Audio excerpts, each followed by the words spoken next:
경주 소식입니다. 인터넷신문 경주포커스 김종득 기자 만나보죠. 안녕하세요.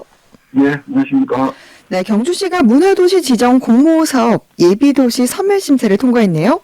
네, 그렇습니다. 이 문화체육관광부가 지난 3월 달에 제5차 문화관광도시 공모를 했고요. 그래서 경주시는 응모를 했는데 지난달 26일, 그러니까 7월 26일 날 서면심사를 통과했다고 합니다. 이번에 서면심사 통과한 지자체 전국 경주시를 포함해서 20개, 경주시에서는 경주시와 함께, 지금 경북도에서는 경주시와 함께 구미시가 서면심사를 통과했다고 합니다. 네.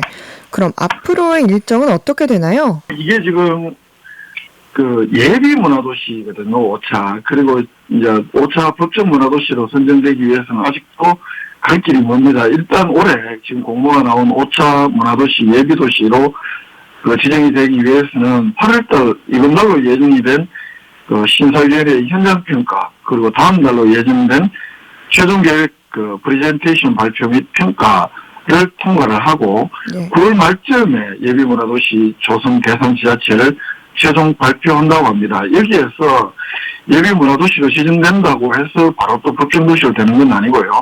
여기서 예비문화도시로 선정이 되면 1년 동안 예비문화도시 경주시 자체 예산으로 예비문화도시 사업을 추진을 해야 하고, 여기 이 평가를 내년 말에 받아서 최종적으로 법정 문화도시 선정 여부가 최종 결정되는 그런 프로세스입니다. 예.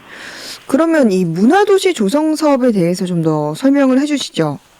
저는 문재인 대통령 때 문화체육관광부가 집중적으로 추진하는 사업입니다. 이 장기적 관점에서 지역 스스로 도시 문화 환경을 기획, 실현해 나갈 수 있도록 포괄적으로 예산을 지원하는 사업입니다. 지역별로 특색 있는 문화자원을 활용을 해서 지속 가능한 지역 발전을 이루고 주민들의 문화적 삶의 질을 높이기 위해서 이 지역문화진흥법에 따라서 문화체육관광부가 선정을 하는 건데, 네. 좀 전에 말씀드린 대로 이 문화도시 지정을 받기 위해서는 공모를 통해서 문화도시 조성 계획을 승인받아서 일단 예비 문화도시로 지정을 받고, 그리고 그 1년 이후에 1년 동안 지자체 예산으로 예비 사업을 추진한 다음에 최종적으로 심의위원회의 평가, 심의를 거쳐서 확정이 되면 문화도시로 지정받는 해로부터 5년 동안 최대 국비 100억 원을 지원받을 수 있고, 네. 또 지자체 예산 100억 원, 이렇게 되면 200억 원으로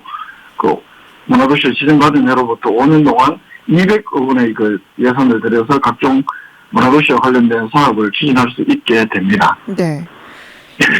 문화체육관광부는 2018년부터 작년까지 3차에 걸쳐서 문화도시를 지정을 했고, 예비도시는 4차에 걸쳐서 지정을 해놓은 상황입니다. 네.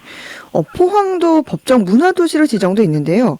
지금까지 이 법정 문화도시가 그럼 몇 개나 지정돼 있습니까? 포항시의 경우에는 이게 1차 때 잘 받은 케이스입니다. 네.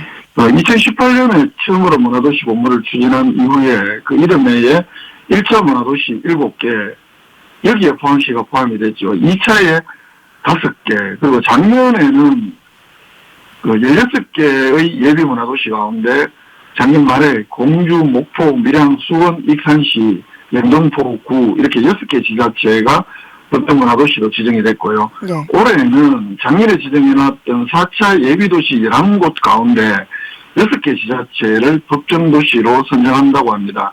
이렇게 되면 올해 말까지 24개의 법정 문화도시가 탄생되는 셈이고요. 네. 이 문체부가 당초에 2018년에 이 사업을 처음 시작할 때 한 30개 안팎의 도시를 법정 문화도시로 만든다는 그런 계획이었던 점을 감안하면 올해 5차 예비 문화도시 선정이 사실상 법정 문화도시로 선정될 수 있는 마지막 기회가 될 것으로 이렇게 분석이 됩니다. 아까 말씀드렸다시피 포항시는 1차 때 문화도시로 경북에서 유일하게 지정이 되어 있고, 네. 경북 동네에서 3차 때 예비문화도시로 지정됐던 7곳군의 경우에는 작년 말에 최종 문화도시 선정에서는 탈락을 했고요. 그리고 4차 예비문화도시로 지정이 된 안동시의 경우에는 올해 법정 문화도시로 선정 여부가 최종 결정된다고 합니다. 네. 근데 이 경주시는 안타깝게도 여러 차례 탈락했네요? 그렇습니다. 우리나라를 대표하는 역사 문화도시다 이런 늘 경주시에서도 자랑도 하고 합니다만 예. 이 문화도시 선정에서는 여러 차례 고배를 마셨습니다. 2020년 3차 예비문화도시 그리고 2021년 4차 예비문화도시 공모에서 2년 연속 탈락을 했습니다.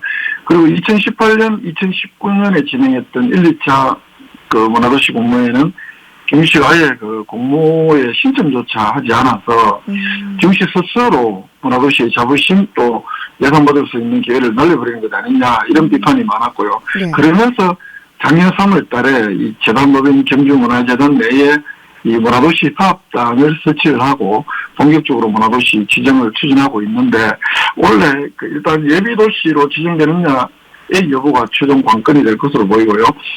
문화체육관광부에서는 지난 4일날 이 4기 문화도시 심의위원 17명을 위촉을 했습니다. 이 문화도시 지정 취소 변경에 관한 사항을 심의 의결하는 그런 법정위원회인데 정가병 전 한국문화관광연구원장을 비롯해서 17명의 그 4기 위원이 지난 4일날 발족하는 상황인데 이분들이 이제 경주의 문화도시 선정 여부를 최종적으로 결정하게 되는 권한을 갖게 되는 그런 위원회입니다.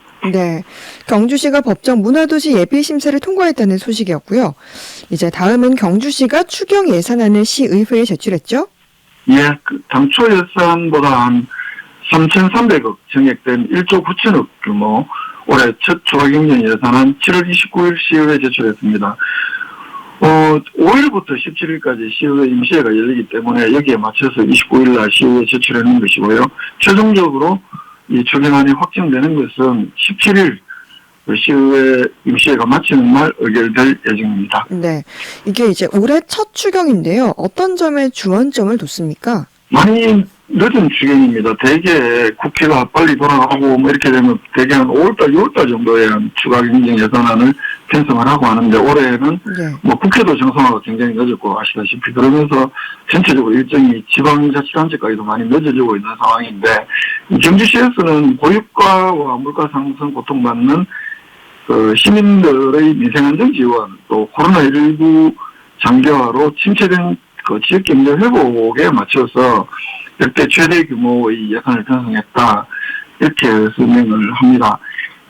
뭐 세입으로는 지방교부세라든가 이런 것들이 증가했기 때문에 그 역대 최대 규모의 예산을 편성했다는 것이고 그 세출 예산을 보면요 그 6월 말에 이 10% 캐시백 하던 예산이 떨어지면 소진이 되면서 7월부터 중단이 되고 있는 이 경주페이 캐시백 보증금 예산 97억 또 최근에 시작한 어르신 무료 택시 운영 지원비 20억, 또 소상공인 특례 보증 지원 및 그 이자 차익 보증금 3억 원, 또 동천에서 황성 사이 도시숲 조성 90억, 제2금장교 60억 이런 사업들이 주요 사업의 세출 예산으로 편성을 했고요. 네. 또 지역경제 발전과 관련해서는 첨단 신성장 산업과 관련해서 스마트 관광도시 조성 사업에 47억, 이 모빌리티 배터리 공유 스테이션 기술 개발 실증 사업에 17억 이렇게 예산을 편성을 했다고 합니다. 정영희 시장의 설명도 워낙 시민들의 어려운 고유가 물가 상승 크기 때문에 이런 시민들의 생활 안정 또 침체된 지역 경제 활력 회복에 맞춘 예산이다. 민생 8기 첫 추가 경정 예산 편성인 만큼 시의회에서 적극적인 협조를 해달라 이렇게 당부를 하고 있습니다. 네. 마지막으로 문화재청이 경주 옥산서원 무별루를 국가지정 문화재 보물로 지정했네요. 예, 지난 7월 28일 날 옥산서원 내에 있는 무별루 국가지정문화재 보물로 지정을 했는데요. 네. 2019년에 세계유산에 등재된 이 옥산서원 안에 자리 잡고 있는 중층으로 된 문루입니다. 이 1572년에 옥산서원이 창건될 때 함께 세워졌다고 현판 글씨는 우리가 잘 알려진 하수봉으로 잘 알려진 석봉 한호 선생의 직접 현판을 쓴 글이어서 여러 가지 문화재적 가치 높다는 것이 문화재청의 설명입니다. 네, 경주 소지 김종득 기자였습니다. 고맙습니다. 네, 고맙습니다.